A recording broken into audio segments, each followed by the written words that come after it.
Hello students, today we going on unit surface chemistry, lecture number 5. Here we studied the second criteria of classification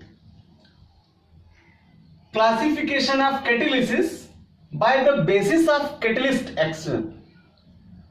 उत्प्रेरकों की क्रियाविधि के आधार पर उत्प्रेरण का classification, और यहां इन दोनों टर्म को ऐड कर लें, उत्प्रेरण और उत्प्रेरक, catalysis and catalyst. Then 4 type का क्लासिफिकेशन करते हैं यहां. First is called positive catalysis and catalyst is known as positive catalyst. Second, negative catalysis and catalyst is known as negative catalyst. Third, autocatalysis and fourth, induced catalysis. तो इन 4 types के catalysis और catalyst का आज की class में study करेंगे. Chemical reactions के माध्यम से इन्हें जान पाएंगे कि ये कैसे अपने को क्लासिफाइड करते हैं और क्या कैटेलिस्ट का रोल होगा किसी केमिकल रिएक्शंस में. आज की क्लास में पढ़ेंगे. So first we start positive catalysis, धनात्मक उत्प्रेरण. In a chemical reaction, Zn react with sulfuric acid. Both are reactant, और ये रिएक्ट करके ZnSO4 zinc sulphate salt produce करेंगे और हाइड्रोजन गैस रिमूव करेंगे. नॉर्मल रेट से ये रिएक्शन कंप्लीट होती है. Here Zn and H2SO4 are reactant and ZnSO4 and H2 are products.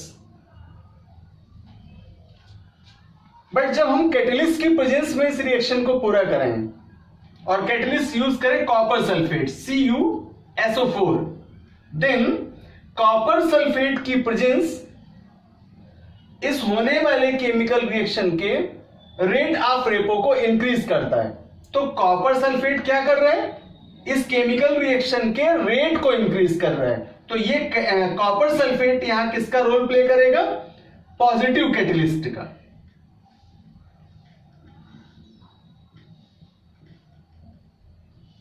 या धनात्मक उत्प्रेरक का. और यह रिएक्शन या यह फिनोमिनन प्रक्रम पॉजिटिव कैटेलिसिस होगी, धनात्मक उत्प्रेरण कहलाएगी. So we define it. If the rate of chemical reaction increases in the presence of any substance and substance is also known as positive catalyst, then it is called positive catalysis. So we say that phenomenon is known as positive catalysis and substance is known as positive catalyst. So we say that जब उत्प्रेरक रासायनिक अभिक्रिया के वेग को बढ़ाता है तो यह घटना धनात्मक उत्प्रेरण कहलाती है, और जो उत्प्रेरक प्रयुक्त होता है उसे पॉजिटिव कैटेलिस्ट या धनात्मक उत्प्रेरक कहते हैं. कुछ और केमिकल रिएक्शंस के माध्यम से पॉजिटिव कैटेलिसिस को समझते हैं.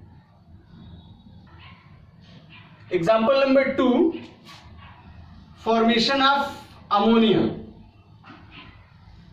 Bye Haber process. It is in the industrial formation of ammonia. In it atmospheric nitrogen react with hydrogen in the presence of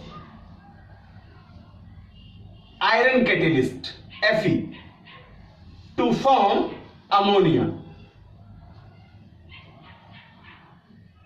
Here nitrogen and hydrogen are reactant and ammonia is product and Fe is catalyst.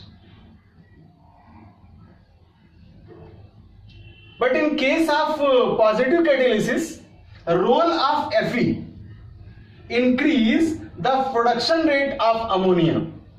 So we say that Fe is positive catalyst. यहां ammonia के बनने की दर को iron की उपस्थिति बढ़ा देती है। तो Fe कैटलिस्ट धनात्मक उत्प्रेरक का कार्य करेगा, पॉजिटिव कैटलिस्ट का वर्क करेगा, और होल फिनोमिनन, पूरा प्रक्रम पॉजिटिव कैटेलिसिस को प्रूव करेगा, अर्थात इस रासायनिक अभिक्रिया को धनात्मक उत्प्रेरण कहेंगे।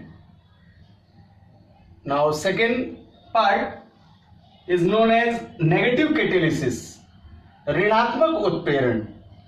यह पॉजिटिव कैटेलिसिस से जस्ट अपोजिट है। जैसे वहां कैटेलिस्ट केमिकल रिएक्शन में रेट ऑफ रेपो इंक्रीज कर देता है, उसका जस्ट अपोजिट यहां पर कैटेलिस्ट रिएक्शन का रेट ऑफ रेपो डिक्रीज कर देता है, घटा देता है। तो simply we says that in a chemical reaction presence of catalyst or a chemical substance who decrease the rate and repo of reaction, then this phenomenon is known as negative catalysis and catalyst is known as negative catalyst. So we define it with the help of a chemical reaction. Suppose that यह अभिक्रिया जब ethyl alcohol की absence में कराते हैं तो normally यह पूर्ण होती है स्लो रेट में या नॉर्मल सीक्वेंस में पूरी होती है। क्लोरोफॉर्म का ऑक्सीडेशन कराने पर क्लोरीन गैसियस फॉर्म में रिड्यूस करेगी और H2O सबस्ट्रैक्ट होगा, जबकि COCl मेन प्रोडक्ट के रूप में प्राप्त होगा। तो यह सामान्य दर से पूर्ण होती है। लेकिन जब हम यहां एथिल अल्कोहल की प्रेजेंस कराते हैं, एथेनॉल की प्रेजेंस कराते हैं, C2H5OH, तो इसकी प्रेजेंस के कारण रेट ऑफ रिएक्शन डिक्रीज कर जाता है, अर्थात अभिक्रिया की दर कम हो जाती, घट जाती। देन इसे एथिल अल्कोहल को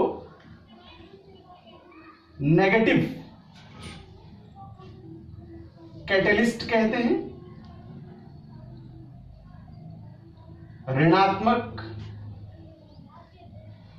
उत्प्रेरक कहते हैं, और इस घटना को ऋणात्मक उत्प्रेरण कहते हैं। तो एक सिंपल डेफिनेशन आई कि जब किसी रासायनिक अभिक्रिया में पार्टिसिपेट करने वाले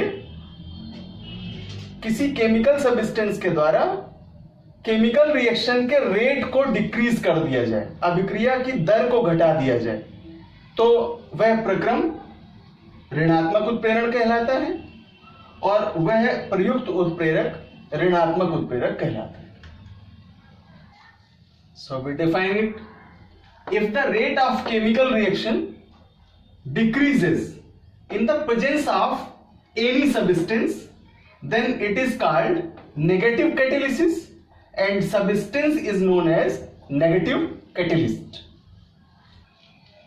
जब उत्प्रेरक रासायनिक क्रिया के वेग को घटा देता है तो यह घटना ऋणात्मक उत्प्रेरण कहलाती है और प्रयुक्त उत्प्रेरक ऋणात्मक उत्प्रेरक कहलाता है।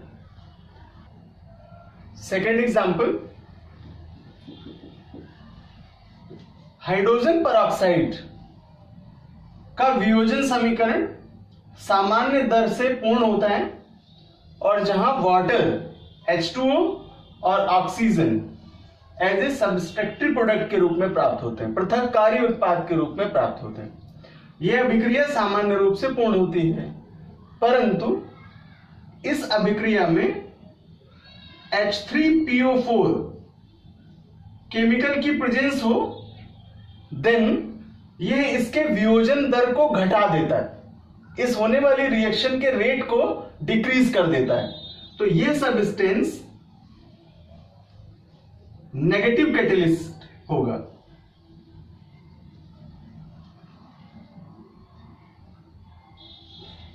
और यह घटना नेगेटिव कैटेलिसिस होगी। यह रिएक्शन ऋणात्मक उत्प्रेरण अभिक्रिया का उदाहरण है। नाउ थर्ड कैटेगरी, ऑटोकैटालिसिस, स्व उत्प्रेरण. According to their name, in this type of chemical reaction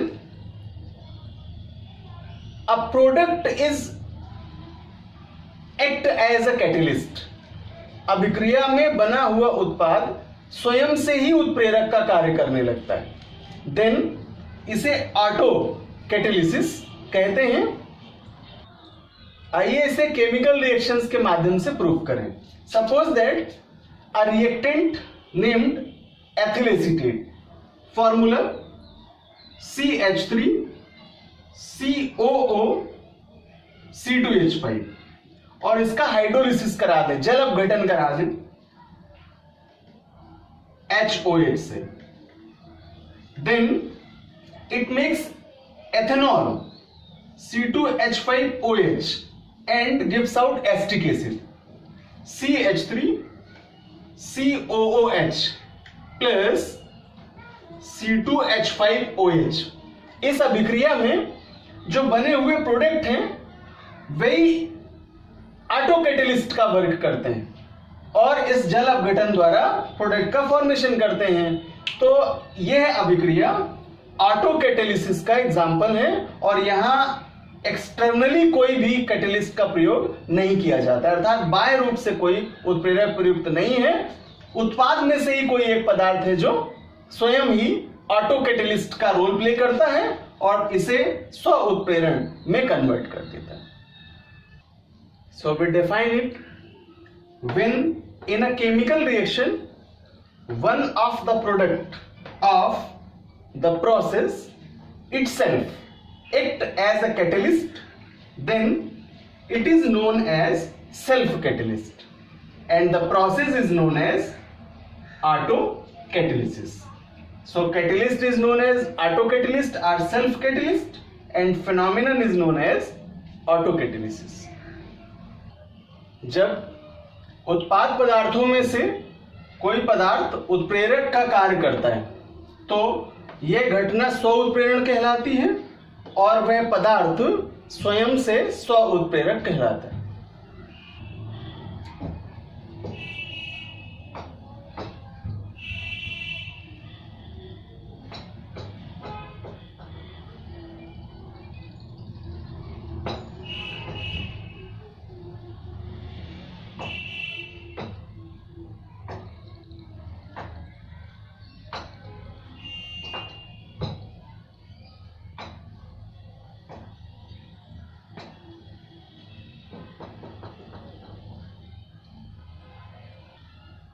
तो लास्ट करेंगे फोर्थ टाइप से, जिसे इंड्यूस्ड कैटालिसिस कहते हैं.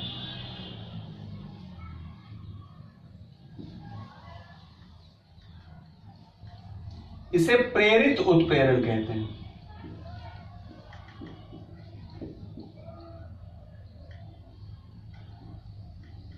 सबसे पहले इसे डिफाइन करेंगे और देन इसका एक एग्जांपल लेंगे.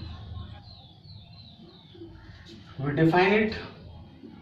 जब एक रासायनिक अभिक्रिया सामान्य परिस्थितियों में संपन्न न होने वाली किसी अन्य रासायनिक अभिक्रिया के वेग को प्रभावित करती है तो इस घटना को प्रेरित उत्प्रेरण कहते हैं.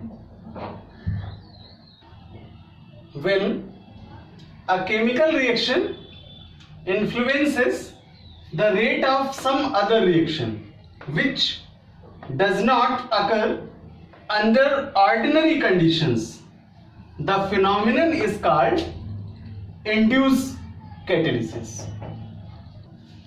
एग्जाम्पल लेते हैं एक प्रैक्टिकल एक रिजल्ट का. यहां दो रिएक्शंस हैं जिनका कंपेयर करते हैं.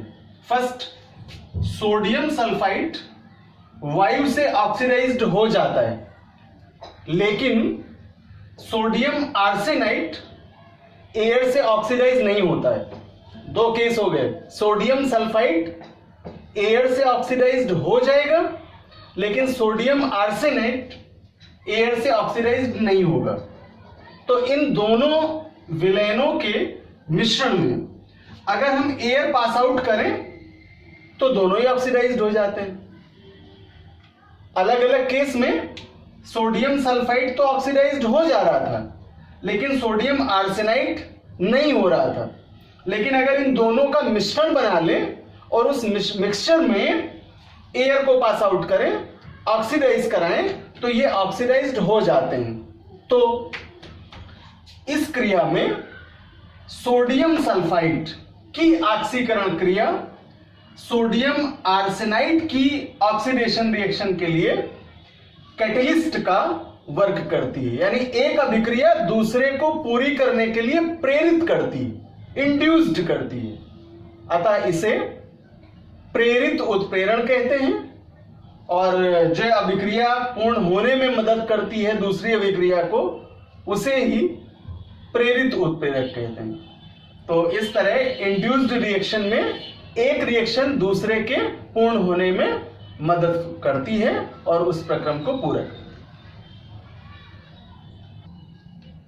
आज की क्लास में हम लोगों ने क्लासिफिकेशन ऑफ कैटलिस्ट को फुल्ली कंप्लीट कर लिया। एक लॉन्ग क्वेश्चन कवर हुआ, give rise the classification of catalyst by the basis of action of catalyst and by the basis of physical state. तो फिजिकल स्टेट में 2 types, homo and hetero catalysis का study किया, और action के आधार पर 4 types complete किए, positive, negative, auto and induced. तो उत्प्रेरण की घटना को कंप्लीट करने के बाद नेक्स्ट क्लास में हम लोग मैकेनिज्म ऑफ कैटलिस्ट, कैटलिस्ट के कैरेक्टरिस्टिक्स अर्थात क्या इनके प्रमुख विशेषताएं हैं या लक्षण हैं, इनका स्टडी करेंगे, और मैकेनिज्म ऑफ कैटलिस्ट का स्टडी करेंगे। It is in the main functional part of this unit. So we complete it and then we goes on the special category of catalyst named enzyme catalyst.